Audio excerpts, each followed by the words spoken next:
Hey everybody, today I wanted to talk about triads with root notes on the 6th string and the 5th string. I think you're going to get a lot out of this. Let's take a look.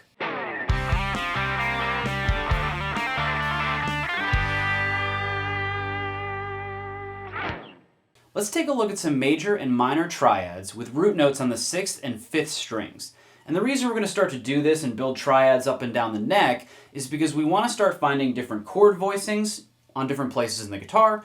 And also, this will start to build different locations to play lead lines, lead riffs, or parts that you may want to come up with in different areas of the neck.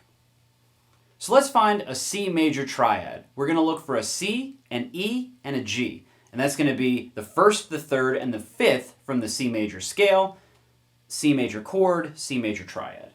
Let's find a C note with a root on the 6th string, so the 8th fret of the 6th string is going to be a C note. Now let's look for the 3rd. We remember from our major scale, so 3, that's also the E, so there's our C and our E. And now what we need to do is find our 5th, which is a G note, and we're going to find a G note that we can stack on top of these two. We're going to find that on the 5th fret of the 4th string. So if we put that shape together, we put our pinky down, 6th string, 8th fret, put our ring finger down on the 7th fret of the 5th string, then we could use our pointer to stretch all the way down to the 5th fret of the 4th string. And now, there's a couple ways to think about this. To go from a major triad to a minor triad, we can do a couple things. One really easy way is to take the 3rd of the note, which we know is the E note, and flatten it by half a step. So to go from a major triad to a minor triad is as simple as flattening that E note to an E flat, or to go to the 6th fret on the 5th string, and we can use our middle finger to do that.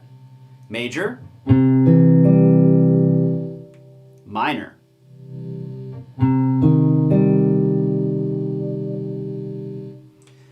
And the beauty of these chord shapes right here is that you can move them up or down, and as long as you know where the root note is starting, you know that that's a major triad or a minor triad, respective to the note that you're starting on. So if we want to go to a D major triad, we could take that C major shape. And we know a D is a full step up or 2 frets from the C.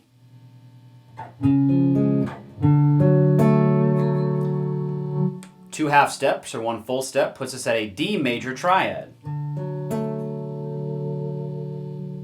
Similarly, we can go to a G major triad. Let's find a G on the 6th string. We're going to find that at the 3rd fret. It's going to be an open D string.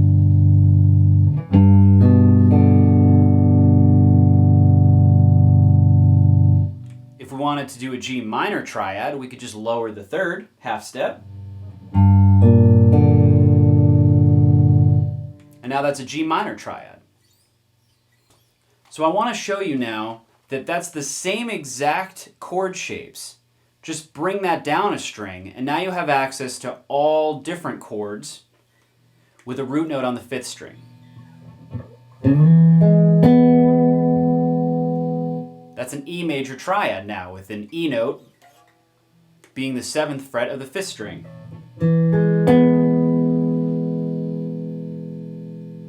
And so now easily we can find a D major triad. Let's take an example. D major triad in 2 different places.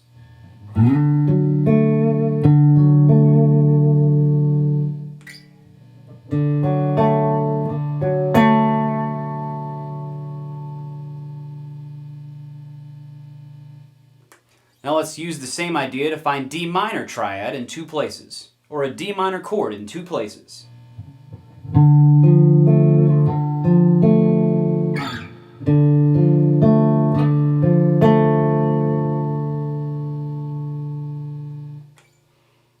And now you've successfully found major and minor triads in a bunch of different places on the neck, depending upon where you are vertically and where you are horizontally.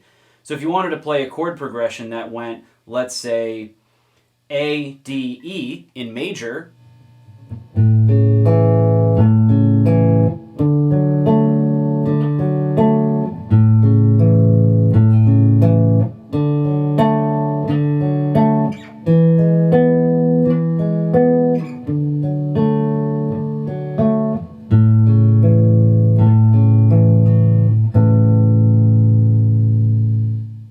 and the same could be said for minor.